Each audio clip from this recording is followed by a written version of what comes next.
Boa tarde, sejam todos muito bem-vindos a mais um Mesa ao Vivo, hoje, 7 de outubro de 2021. Vamos aproveitar esse momento para mais um tempo para reflexão, para debates, para pensar nas nossas vidas, para pensar no que nos afeta e de como nós estamos lidando com toda essa situação que estamos vivendo nesse momento. Eu sou Luiz Marcati, sou sócio e presidente da Mesa Corporate Governance.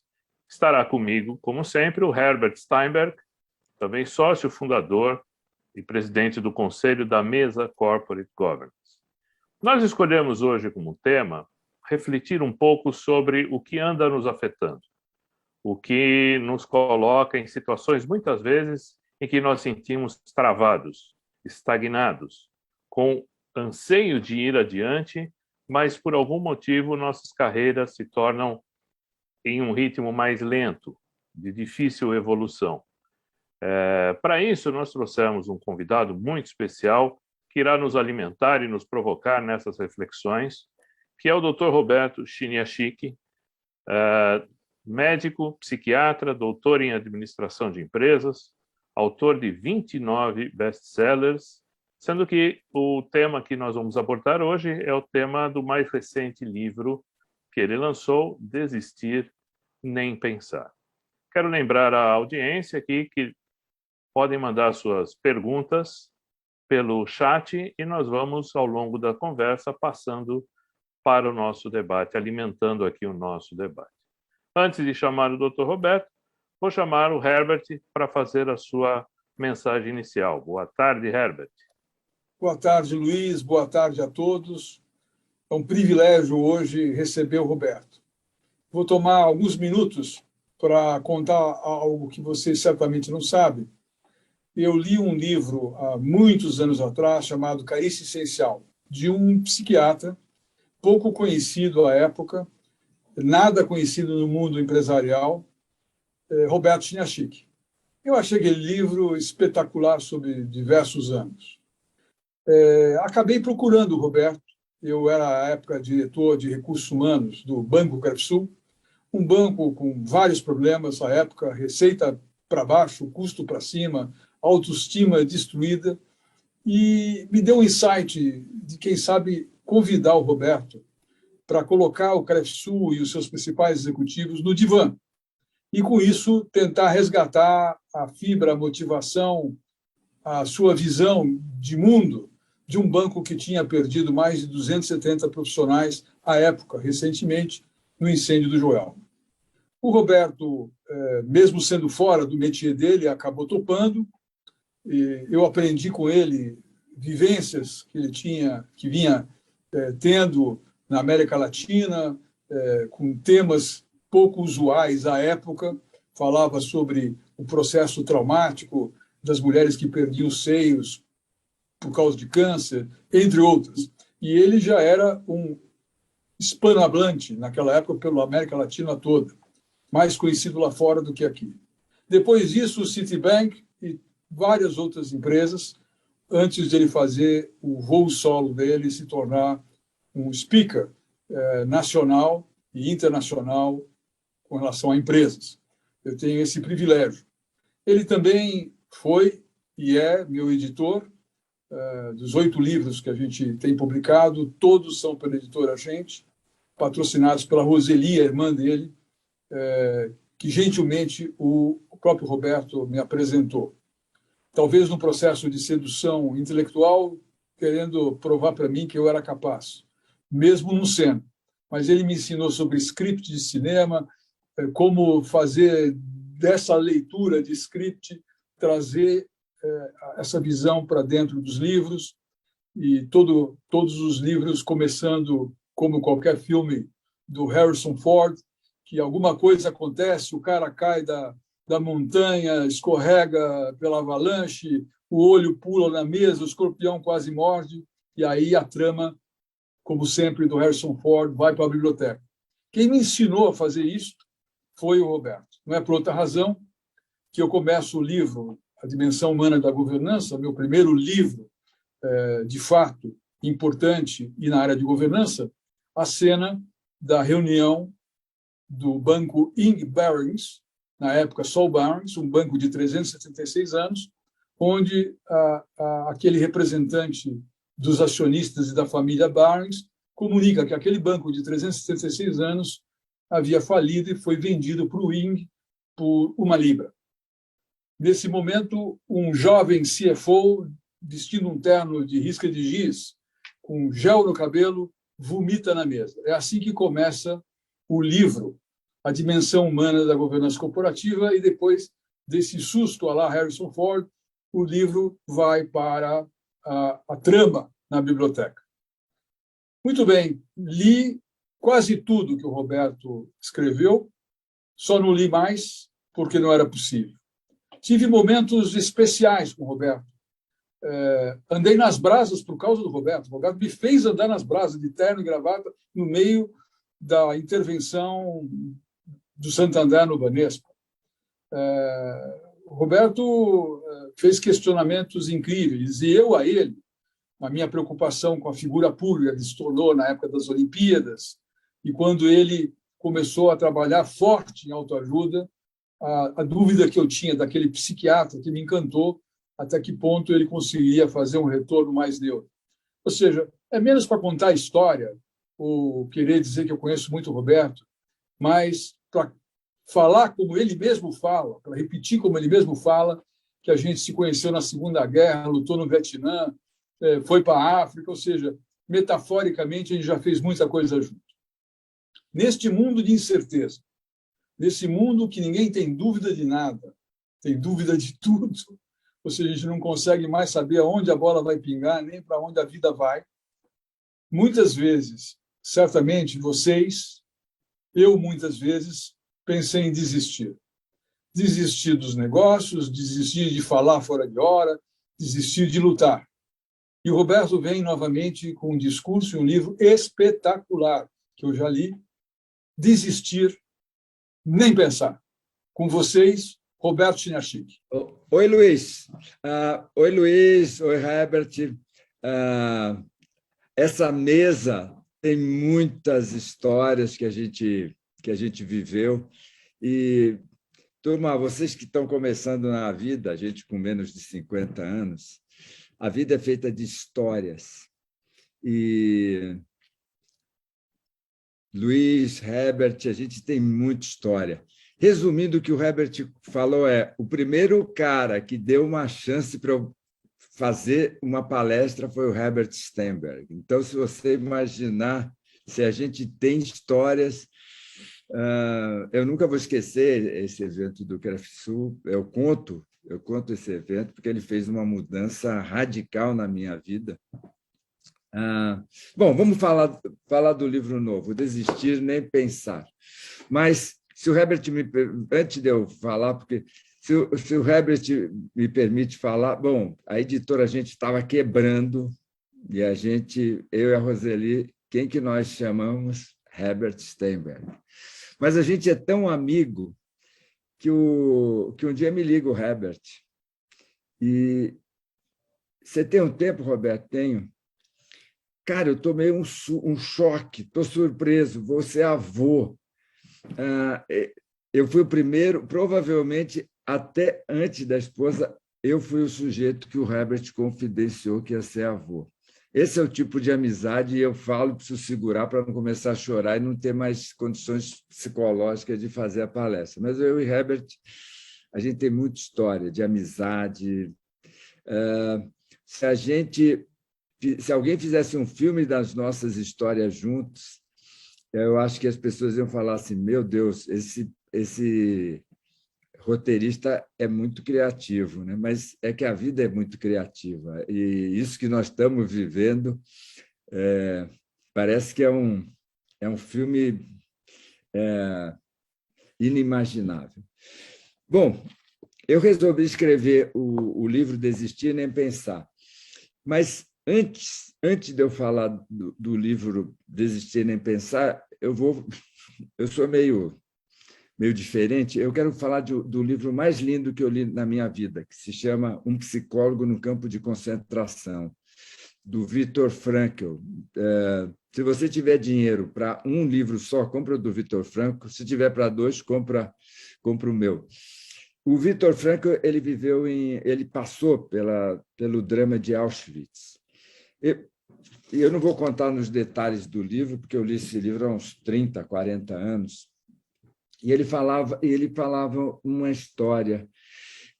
Dentro do próprio campo de concentração, tinham prisioneiros que ajudavam os nazistas. E esses prisioneiros eles recebiam um bônus no final do dia. E eles podiam trocar esse bônus ou por comida ou por cigarro.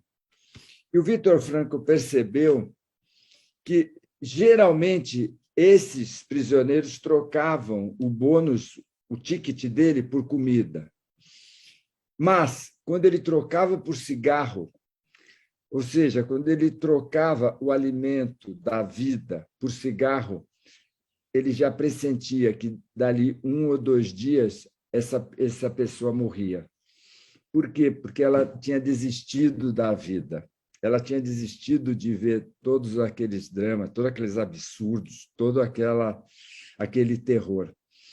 E eu gostaria de falar do Desistir Nem Pensar, que muitas vezes a pessoa pensa que desiste da empresa, desiste do emprego, mas o triste é quando as pessoas desistem de viver, quando elas desistem de lutar pela própria vida, né? Eu começo o livro Desistir Nem Pensar com o telefonema mais dolorido da minha vida. Meu filho mais velho se chama Leandro, e eu, como médico, já tinha percebido o Leandro com 1 mês, com 2 meses, com 3 meses, que ele não estava com uma evolução normal. E eu já tinha falado com o pediatra do Leandro, falei, putz, ele não está evoluindo normalmente. E o médico falou, não, Roberto, você está exagerado, você está preocupado à toa. Portanto, quando a mãe do Leandro me ligou e falou, o pediatra falou para levar no neurologista. Eu falei, ele está com paralisia cerebral. E a gente sabia a perspectiva, né? E a história do livro é muito baseada na história do Leandro, porque o primeiro exame que fizeram foi um raio-x de cérebro que mostrou que o Leandro tinha 157 calcificações no cérebro. Então, o neurologista falou, olha, com 157 calcificações no cérebro, não tem jeito desse moleque ficar mais que 1 ano. E ele me convidou fortemente para a gente desistir. A gente não desistiu e a gente foi lutando. Muitas vezes as pessoas perguntam como é que você aprendeu a ganhar dinheiro. Eu aprendi a ganhar dinheiro para pagar o tratamento do Leandro. E eu tenho o orgulho de dizer que domingo o Leandro faz 42 anos de idade. Afetivamente, essa foi, se você aqui na mesa, com essa turma do meu coração, eu conto a verdadeira história da alma, da víscera de escrever o Desistir Nem Pensar. Embora eu, algumas vezes, né, esses dias, um jornalista me perguntou, você nunca pensou em desistir de lutar pelo Leandro? Já. Teve um dia que ele estava com tanta crise convulsiva na UTI, aí o médico pediu autorização para dar barbitúrico, e ao dar barbitúrico, eu estava correndo o risco do remédio matar meu filho. Tiveram 10 segundos que eu falei, putz, será que vale a pena exigir tanto do Leandro? E vale a pena. Então, viu, pessoal, eu vou fazer 50 anos de psiquiatria. É triste ver que muita gente abandona a corrida 10 metros antes de chegar, 1 hora antes de chegar. E por isso que é importante na vida a gente ter amigos. A gente viu a Simone Biles esses tempos, né? E lá, para quem não sabe, uma ginasta que todo mundo achava que ia ganhar medalhas, né? E eu acho que o caso foi razoavelmente bem conduzido, podia ter evitado, mas eu hoje vejo muitas Simone Biles, que é pessoas passando por crises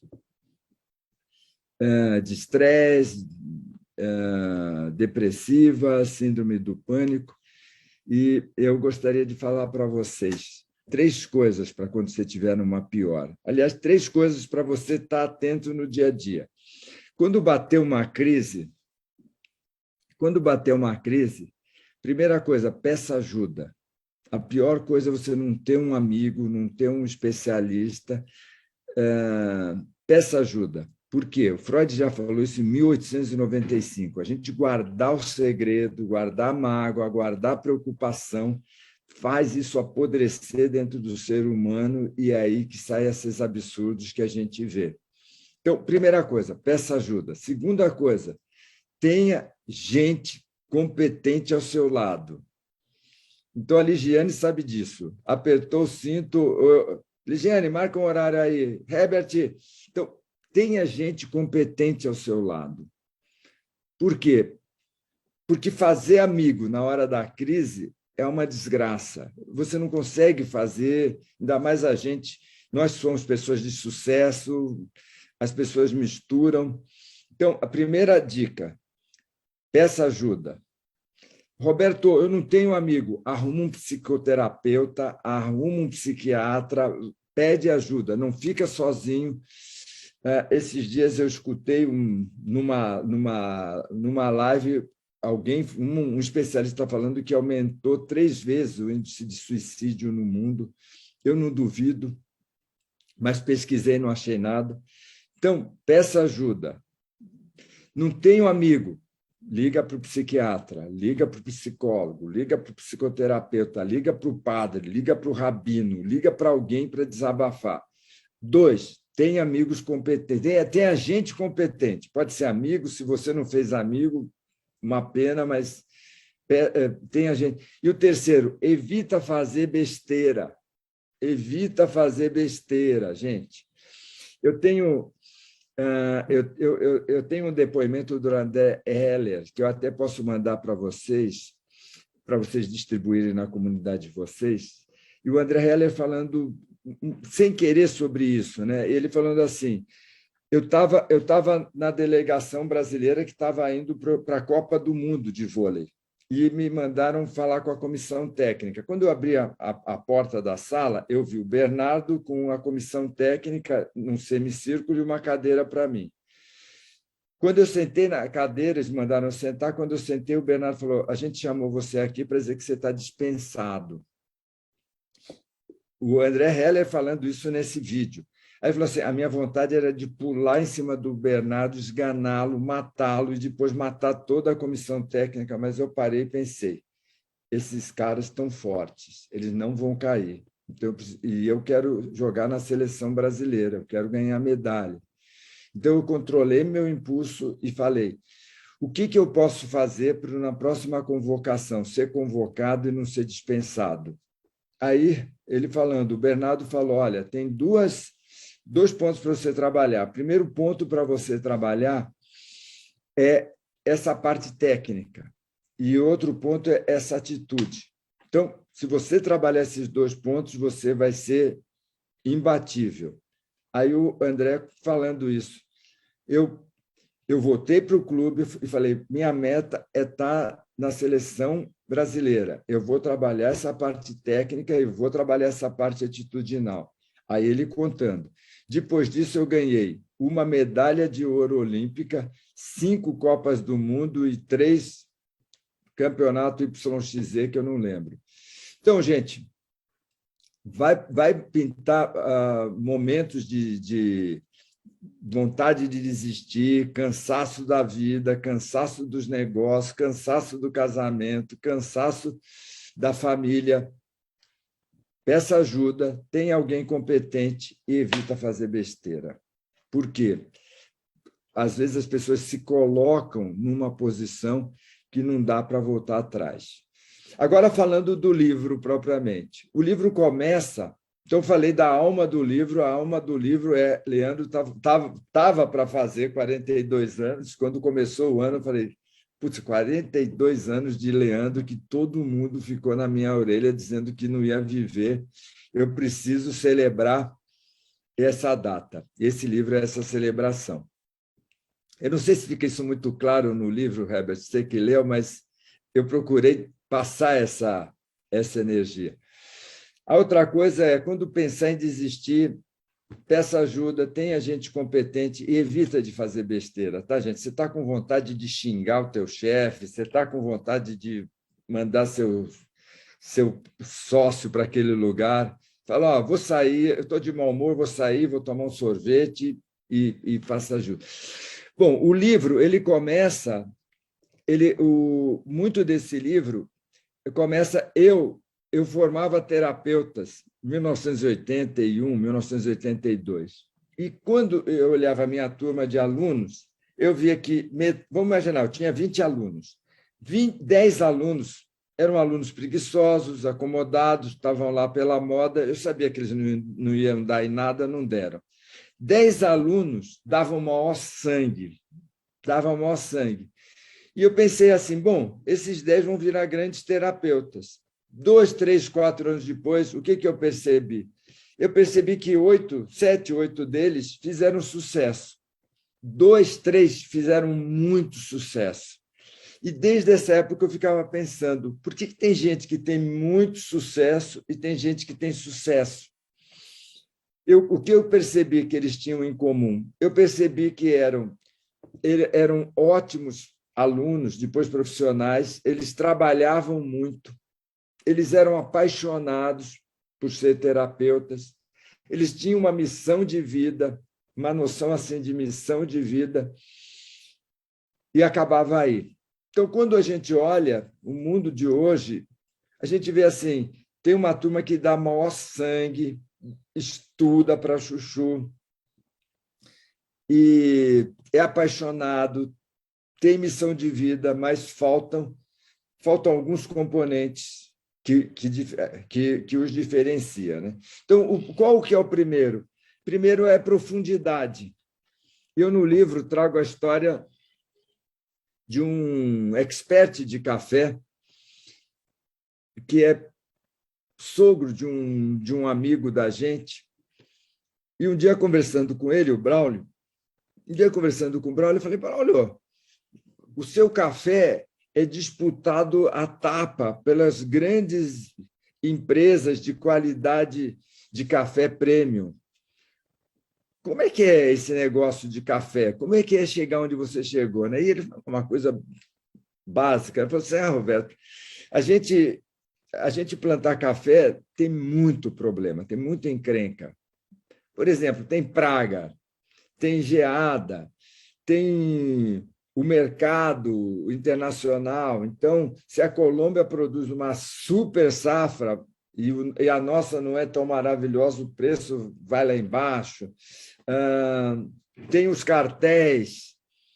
E aí eu perguntei, como é que você faz? Ele falou assim, sabe, cada problema, cada encrenca que a gente enfrenta, eu estudo, eu pesquiso, eu chamo os especialistas, eu discuto, e ali eu fico fera naquele problema. Então, cada vez mais eu vou crescendo, eu vou criando.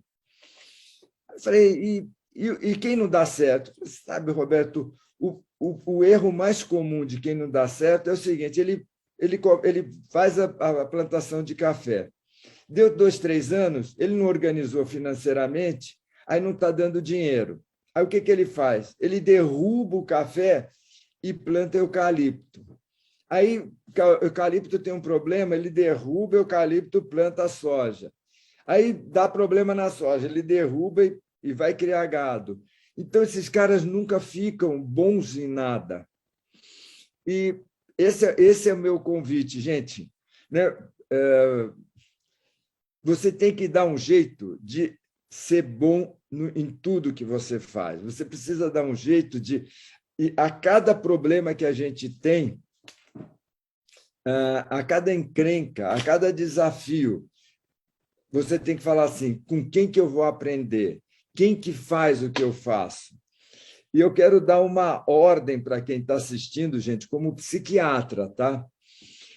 vê, a maior parte dos seres humanos, lógico, nenhum de nós que estamos aqui, nenhum que está assistindo, quando as coisas não dão certo, não funcionam como a gente quer, normalmente o ser humano pega isso como se fosse um problema dele, uma falta de competência, uma falta de capacidade.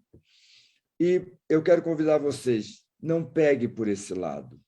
Então, vou dar um exemplo.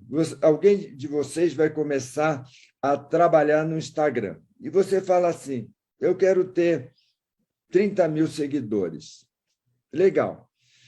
Aí, você começa a trabalhar e um amigo de vocês, um concorrente de vocês também começa a trabalhar no Instagram. Passa um ano, você está com 10 mil e o teu concorrente está com 100 mil, ou o teu companheiro está com 100 mil. O que normalmente o ser humano faz? Putz, é que ninguém me ama, eu sou um cara chato, eu não tenho nada interessante, eu não sei fazer nada direito. Gente, é muito simples. É muito simples. É só você falar assim, eu não aprendi a fazer o meu Instagram funcionar. Quem está fazendo? Por quê? Porque quem está fazendo tem um mentor. Se você contratar esse mentor, se você estudar, se você fizer que nem ele, você vai ver que você não só vai para os 100 mil, como você vai para os 200 mil. Só que a maior parte das pessoas acaba desistindo por quê? Porque elas pegam para si, elas começam a quebrar a autoconfiança delas. Gente, resultado pobre tem muito pouco a ver com autoestima. Inclusive, eu falo muito sobre isso, eu em relação aos meus livros. Eu sempre tive uma autoestima baixa. Aí você vai falar assim, Roberto, mas por quê? Esse é um conceito que um autor maravilhoso que eu cito, chamado Albert Bandura, começou a falar. Gente, o que é autoestima? Autoestima é o autoconceito, né? O conceito que a pessoa tem de si mesma, independente de resultado. Então, se você parar para pensar autoestima, você tem aquele gerente de vendas, não estão vendendo nada, margem de lucro zero, só que ele tem autoestima alta. Então, o que ele fala? Eu sou o máximo, o nosso produto é péssimo. Eu sou o máximo, estamos numa crise econômica. Por quê? Porque a autoestima dele é esse autoconceito. As pessoas que fazem, a maioria das pessoas que constroem uma obra, constrói a partir de uma autoestima baixa. Só que não é uma autoestima baixa só com autoestima baixa. Então, eu conto essa história. A minha autoestima era baixíssima, mas eu queria ser alguém. Eu queria deixar uma marca na história. E aí eu escrevi livros, escrevi O Carícia Essencial, que na história vendeu 1,5 milhão, mais de 1,5 milhão de exemplares. O livro já vendia, as pessoas elogiavam e a minha autoestima continuava baixa. Aí eu lancei um outro livro, Amar Pode Dar Certo. Eu lembro que eu ia nas livrarias, já vendendo, e eu falava assim, você tem A Carícia Essencial? E o livreiro falava assim, não. E eu falava assim, meu Deus, é que o livro não é bom. Teve uma onda, vendeu, baixa autoestima. Só que eu queria ser alguém. Eu queria tocar o coração das pessoas. E aí o que acontece? Aí você escreve, Carícia Essencial, Amar Pode Dar Certo, Sem Medo de Vencer. Aí você começa a falar, pô, a vida mostra que você pode se amar. E aí eu cito no livro o Bandura. O Bandura fala, o construto para a gente levar a sério não é autoestima. E eu vejo que hoje o pessoal de recrutamento e seleção já não está valorizando tanto a autoestima. Eles estão valorizando o quê? Autoeficácia. O que é autoeficácia? É o meu conceito de mim, que eu sei que eu vou realizar o que eu me propor, sabendo que tem encrenca e sabendo que eu vou superar a encrenca. Autoeficácia é importante. E aí, no livro, eu conto como que a gente trabalha com autoeficácia. Mas, gente, antigamente eu olhava, né? sei lá, eu ia nas convenções, eu ia nos congressos de medicina, eu via aqueles caras todos posudos, todos não sei o quê. Aí eu ia ver essas pessoas darem palestra, darem aula, pô, era só exterior. E a gente está começando a perceber assim, sabe, não é a pose que define a competência, é o resultado, é a dedicação. Eu acho que está bom, Luiz e Herbert, para a gente liberar para as perguntas e para a gente conversar. Roberto, perdão, Luiz, eu queria acrescentar, me perdoem quem está assistindo o Roberto, eu me lembrava, enquanto você falava, das nossas coisas juntas. Por exemplo, eu me lembro eu numa praia no exterior, lendo pela primeira vez o Sem Medo de Vencer, onde você toca, no início do livro, no Sísifo, aquele cara que leva a pedrinha montanha acima, e quando está quase chegando, ele se sabota, deixando a pedrinha voltar para trás. E, de novo, o cara leva a pedrinha para cima, quando está quase chegando, a pedrinha volta para trás. E, fruto da leitura daquele livro, eu queria testemunhar algo que eu nunca falei para você. Você me contou a história de como você se sabotava, de não ir mais dar palestras, porque você estava se sabotando, ficando com medo de avião e pânico, e era a pedrinha que você deixava rolar. E eu percebi, a partir de então, que a diferença de dar certo ou não dar certo era aquela não deixar a pedrinha escapar para ser o diretor do McDonald's, para ser o vice-presidente do Citibank, para privatizar o Banespa, para montar a mesa, para enfrentar as pessoas em público sobre as coisas que eu não acredito.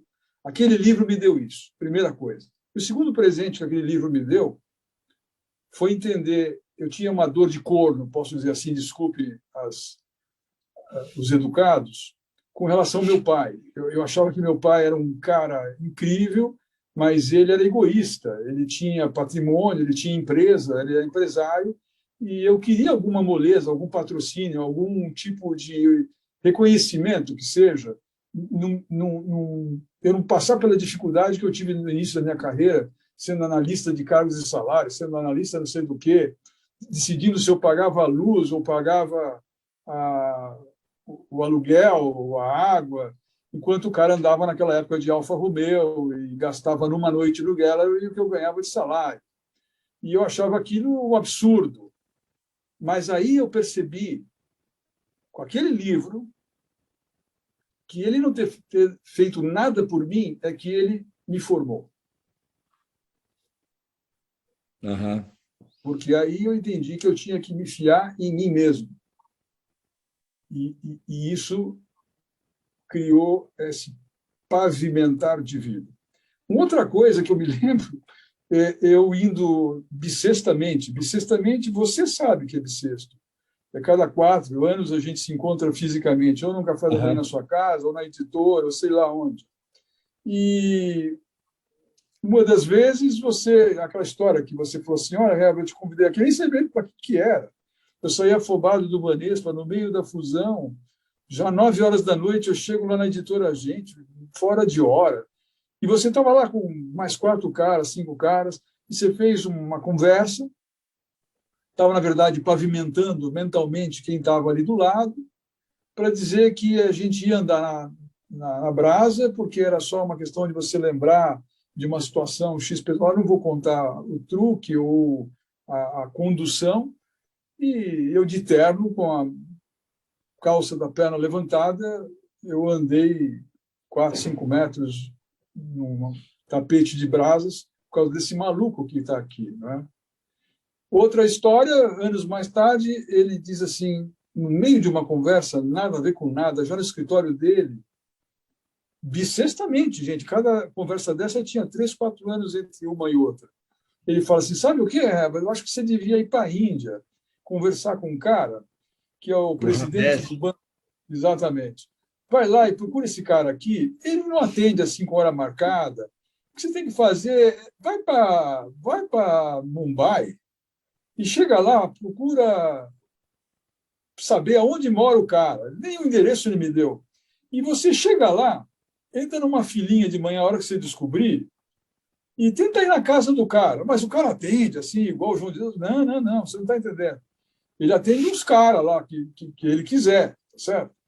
E ele não vai fazer nada com você, é você que quer conversar com ele. Bom, resumo da história, eu peguei um avião, fui para Mumbai, não falei com o Roberto, fui no tal de um hotel, outro hotel, onde fica esse cara aqui?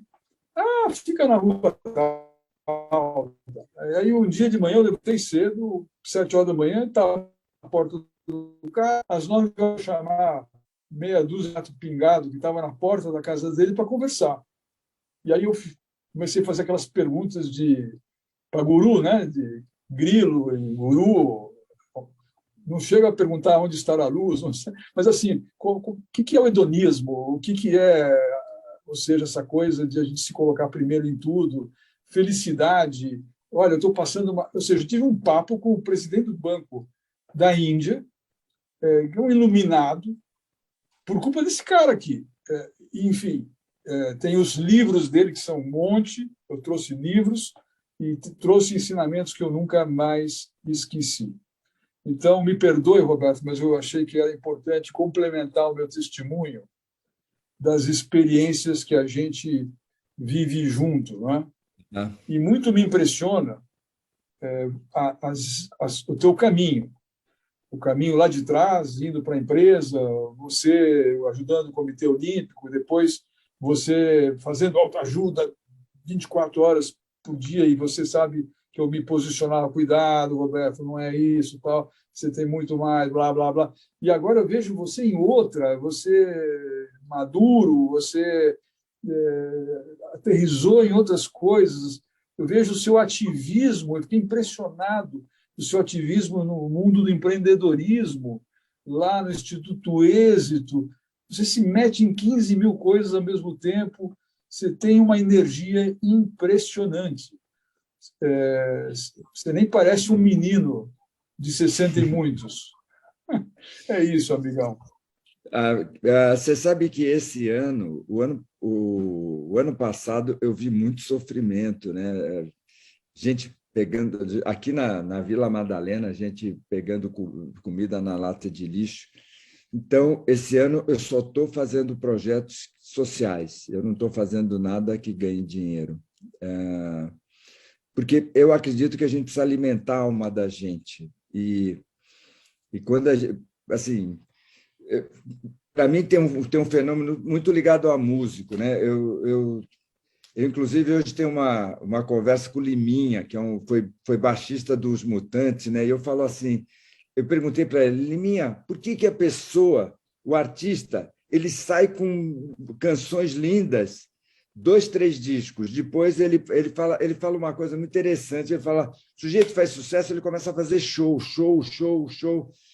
e aí ele não se dá tempo de se recarregar, de reciclar. E eu acredito que é muito importante esses períodos. Então,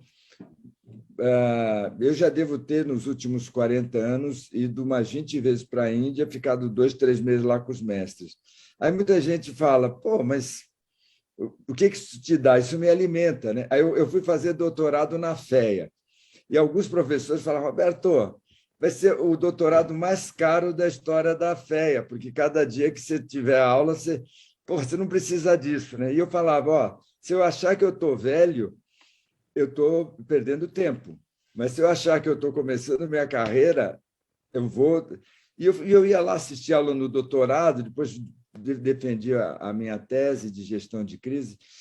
Eu vejo que é muito importante, e aí já estou dando palpite na vida, é muito importante esses períodos para a gente reciclar. Eu consigo organizar, eu não sou sujeito de muitos gastos, então eu organizo. Então, esse ano eu só estou com um projeto social e ajudando lá o Ricardo, o Arthur, nas coisas deles.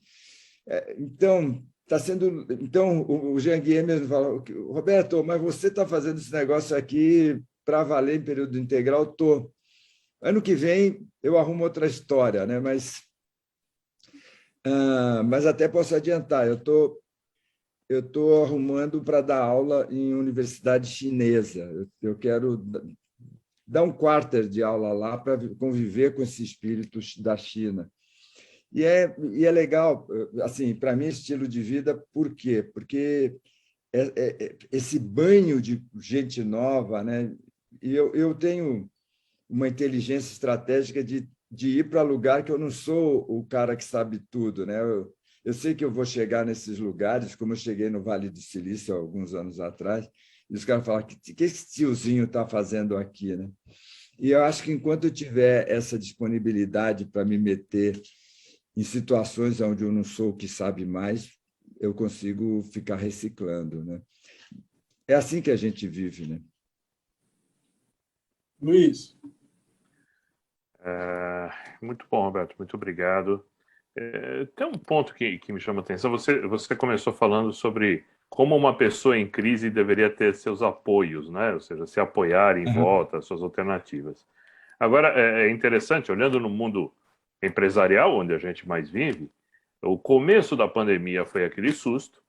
O começo do home office parece que trouxe um certo conforto. Puxa, eu não preciso mais sair de casa, eu não vou enfrentar trânsito, tomar condução e tudo mais. Então, veio que meio um conforto com euforia. Aí, algum tempo depois, começou a ser: puxa, mas eu não posso sair de casa.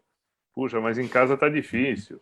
E os cônjuges começaram a sair faísca quando passavam perto. E aí tem as crianças, tem o cachorro, tem o gato, sei lá. Tudo começa assim, não é? E aí, quando você fala, bom, mas você, quando está em crise, busque ajuda, né? Cerque-se de pessoas e tal. Mas e quando a pessoa tem a dificuldade de identificar que ela está em crise e que ela tem um problema a trabalhar e não que as pessoas ao redor dela e o mundo ao redor dela é que lhe causa problemas? Ó, Luiz, vou falar. Eu sei que você já sabe muito da resposta, vou falar para quem está assistindo.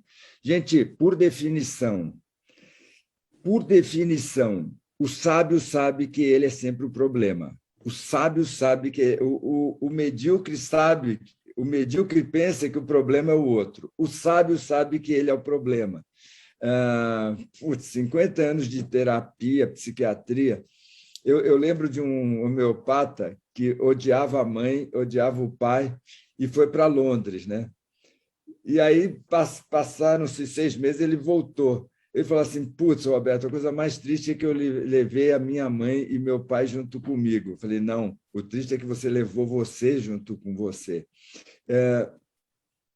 Por definição, gente, meu casamento está em crise, eu sei que não é a Cláudia que está em crise. Ela pode até estar, mas eu estou em crise com uma mulher em crise.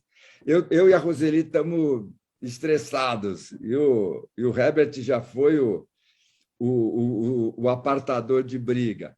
Eu sei que a Roseli não é a errada, eu sou o errado. Por quê? Porque aí eu passo a ter domínio da situação. Quando eu reconheço que eu sou a fonte da minha vida, dos meus resultados, eu sou o dono. Quando o outro é o poder, é o centro da encrenca, eu sei que eu sou uma pessoa impotente. O problema não é nunca o mercado, o problema nunca é o sócio, o problema é a pessoa não ter essa consciência.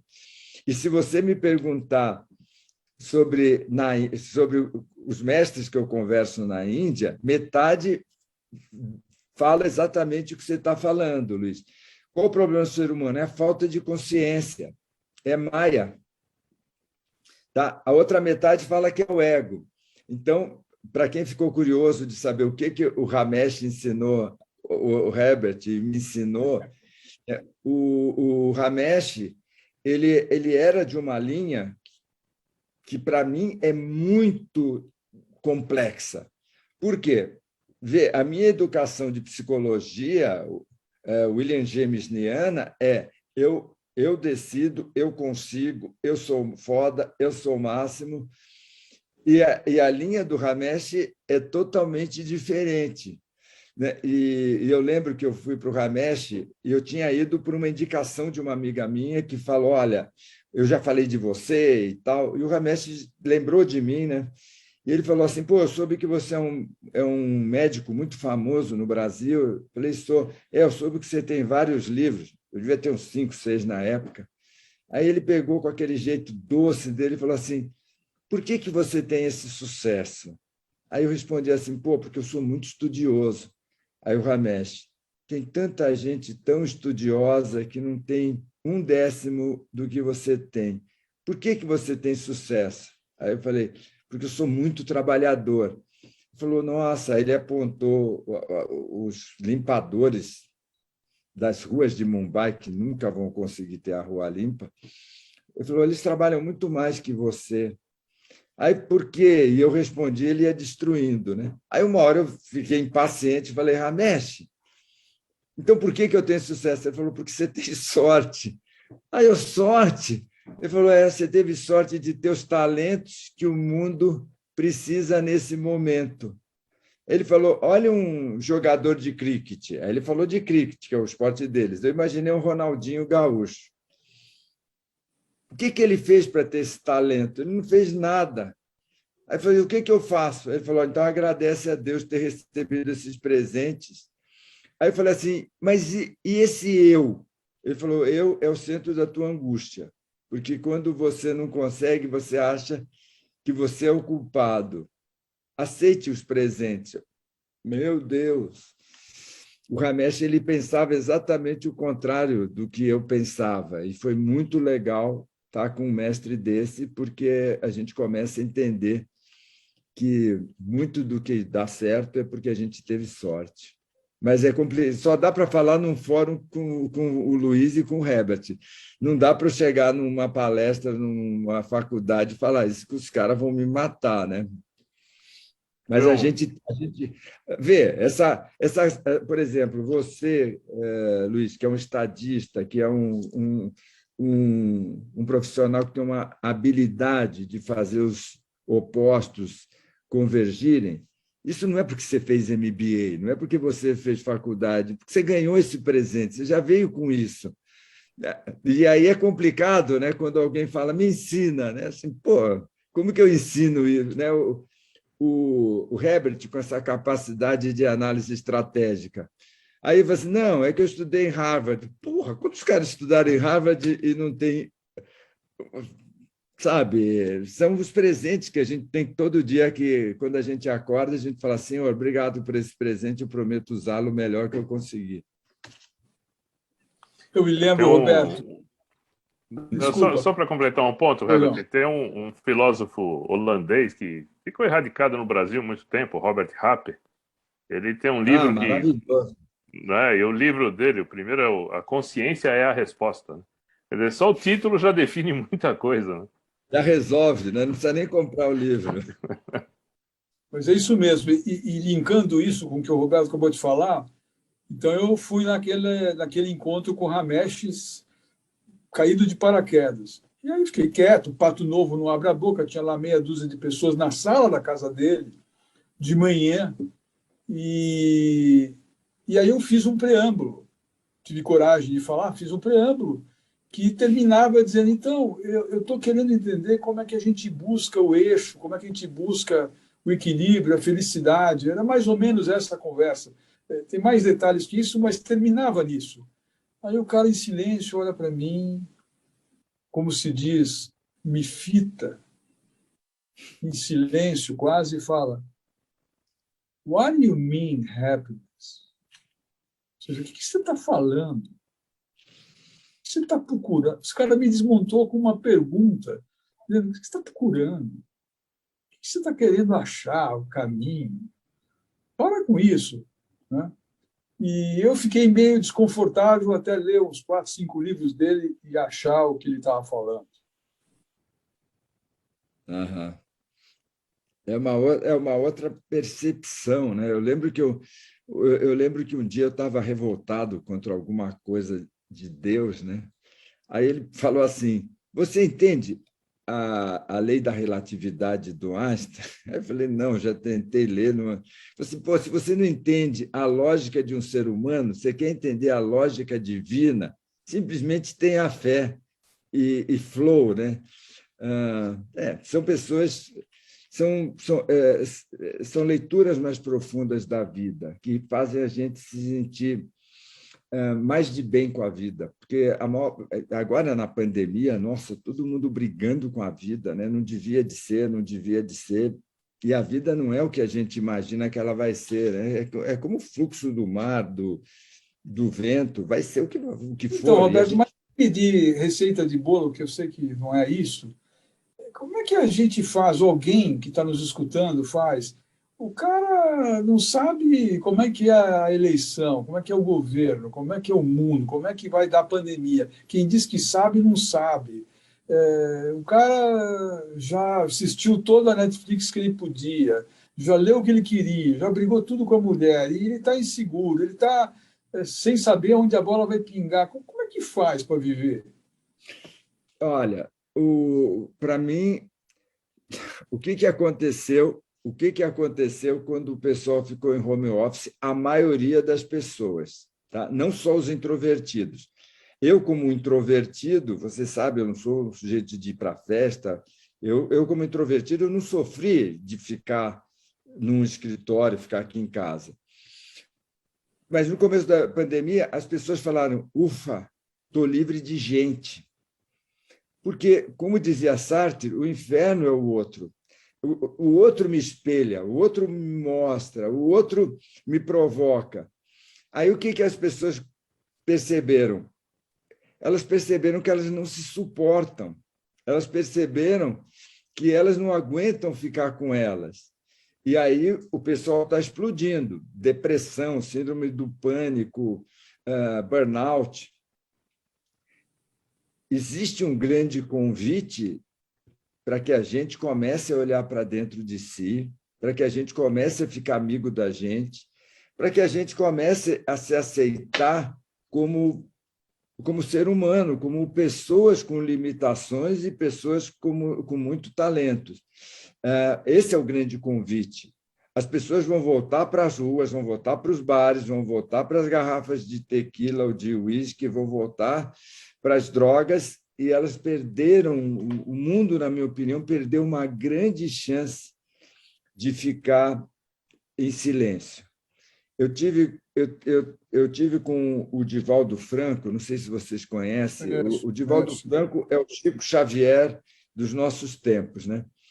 E eu fui lá na Mansão do Caminho e a gente estava almoçando. Eu falei: ô, Divaldo, como é que você analisa essa situação, né? E ele falou algo que ecoou e que tem me levado à reflexão. Ele falou: sabe, essa doença foi uma doença que as pessoas sofreram e morreram escondidas. As pessoas não viram os corpos.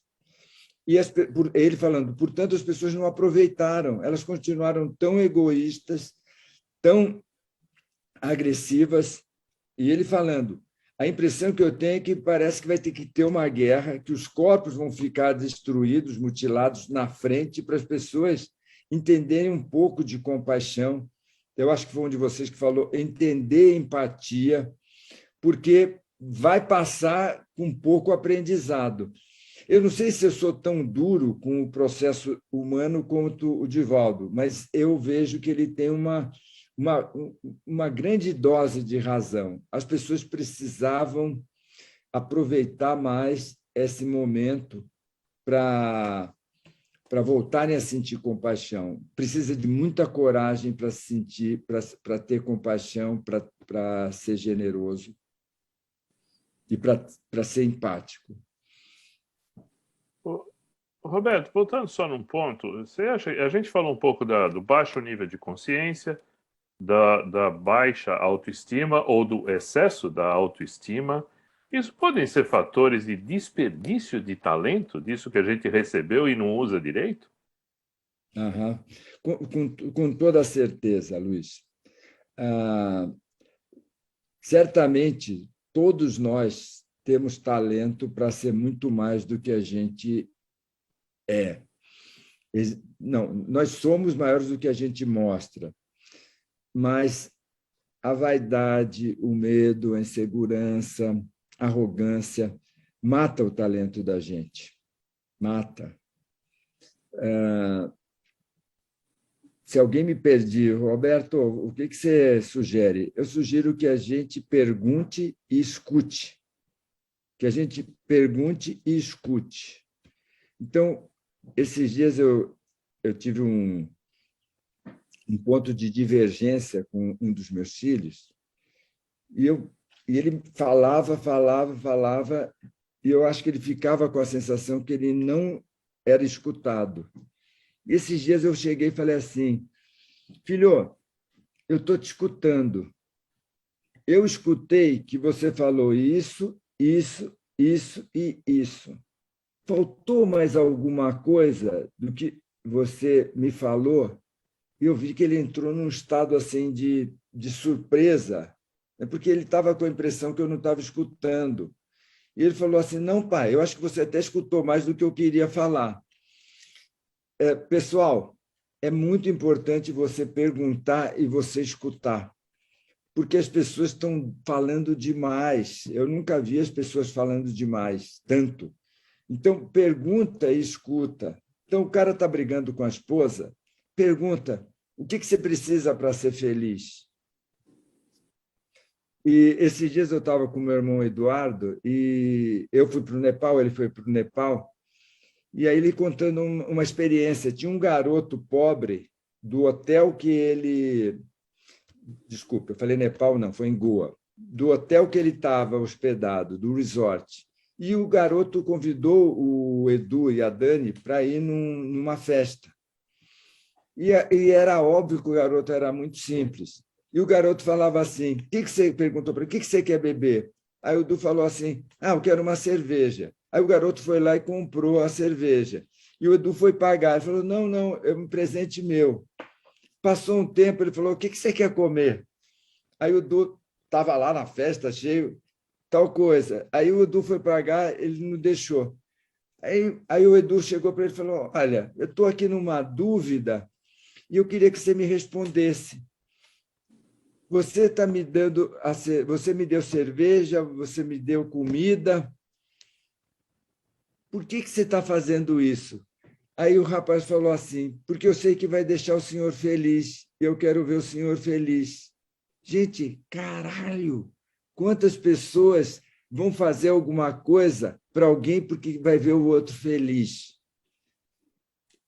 É isso que está faltando. Então, turma, vocês que estão escutando, seu filho, seu pai, sua mãe, seu sócio, seu chefe, eles querem ter a percepção que você está interessado neles. E vai funcionar se você souber o que eles estão falando, o que eles querem. E, portanto, pergunte e escute a resposta. É um bom caminho. Bom, infelizmente nós estamos chegando já no final aqui do nosso tempo. Eu queria te pedir gentilmente, deixa uma palavra aí de encerramento para a gente, Roberto. Eu vou estourar um pouco o tempo aqui, mas acho que vai valer a pena. Vou Sem estourar uns 3 problema. minutos. E vou contar a história longa, vou contar a história do jeito que foi. Exatamente há 30 anos atrás, eu atendi uma mulher, uma paciente de terapia, que tinha um filho totalmente louco. O cara usava tudo quanto era droga, tudo quanto era sexo, jogo. E ela falava do filho todas as sessões de terapia. E um dia ela chegou e falou assim: pô, Roberto, eu falei com o João que eu achava que ele devia fazer terapia com você. Sabe que ele gostou da ideia? Eu quero te pedir, você atende ele para mim? Eu falei: olha, Maria, se eu tenho curiosidade, vou atender, se funcionar, eu vou fazer a terapia dele, só que você tem que ir para outra terapeuta. Eu falei: porra, eu vou adorar se você cuidar dele. E o meu santo bateu com ele. Ele parou com drogas, parou com o sexo louco, e ele se apaixonou pelo instituto, pela terapia, então ele começou a fazer psicologia. 2 anos depois, começou a ser meu assistente e se apaixonou por outra assistente. Aí a moça chegou para mim e falou assim: putz, olha, a gente está apaixonado, o que você acha? Eu falei: olha, legal, acho que precisa fazer o teste do HIV, 30 anos atrás. E pau, positivo. Aí eles ficaram namorando, cuidando, mas a desgraça é que a doença foi destruindo o garoto. Aí chegou uma época que ele parou de vir para o instituto e eu ia visitá-lo. Quarta à tarde, toda quarta eu ia. Aí ele morreu passado. Há uns 2 anos, a terapeuta que me indicou essa senhora falou: pô, a Maria está morrendo, está com câncer, com metástase, câncer de mama com metástase, e ela pediu para você visitá-la antes da morte. Você vai? Falei: vou. Fui lá. Cheguei, provavelmente ela deve ter falado com a família, entre eu e ela.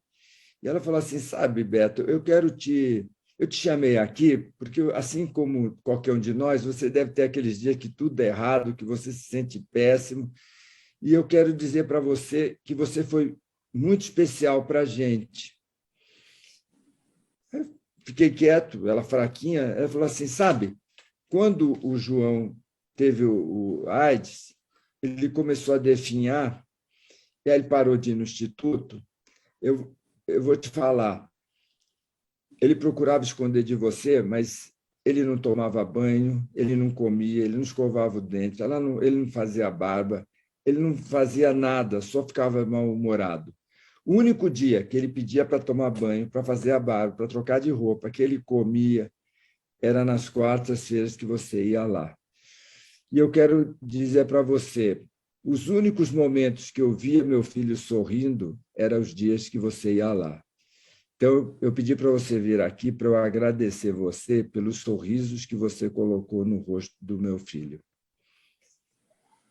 Quando ela falou aquilo, deu uma alegria, um êxtase, uma vontade de chorar. Eu consegui segurar. E aí abracei ela cuidando, porque ela estava muito fraca, né? E aí ela falou: foi tão bom você vir, você volta, foi um domingo, você volta domingo que vem? Eu falei: volto. Ela estava no Oswaldo Cruz, eu desci no elevador ali que fica em frente ao estacionamento, eu sentei naquele banco e comecei a chorar. Eu chorava. E ficava assim: obrigado pelo sorriso que você colocou no rosto do meu filho. E naquele dia eu pensei assim, que felicidade é a quantidade de sorrisos que a gente coloca no rosto das pessoas. E aí eu rezei muito, eu sou um cara muito ligado a Deus, falei: Senhor, obrigado por você me ajudar a colocar sorriso no rosto das pessoas. Quanto mais eu vivo, quanto mais eu trabalho, vivo, amo a Cláudia, minha mulher, curto os meus filhos, sofro com os problemas, eu gostaria de deixar essa última mensagem, Luiz. Felicidade é a quantidade de sorriso que a gente deixa no rosto das pessoas. Uau!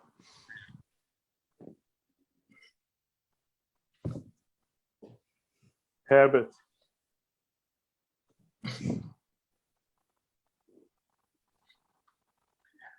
Roberto, muito obrigado. Mais do que a gentileza de você ter estado conosco aqui, o carinho que você nos trouxe, os pontos de reflexão, você com certeza nos deixa melhores, reflexivos, mas tenho certeza que você deixou muitos sorrisos aqui com a gente. Que bom. Muito obrigado. Luiz. Um beijo, Roberto. Um beijão você. Beijo para vocês, pessoal. Delícia. A vida é muito mais do que realizar metas.